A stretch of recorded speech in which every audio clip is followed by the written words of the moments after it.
மொழியும் இந்த தாய்மொழியும் இன்று வசப்படவில்லை அடி. வயிற்றுக்கும் தொண்டைக்கும் உருவமில்லா ஒரு உருண்டையும் உருளுதடி.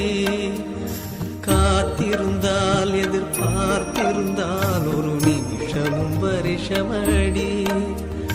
கண்கள் எல்லாம் என்னை பார்ப்பது போல் ஒரு கலக்கமும் தோன்றுதடி.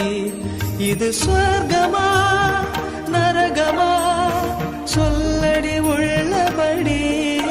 நான்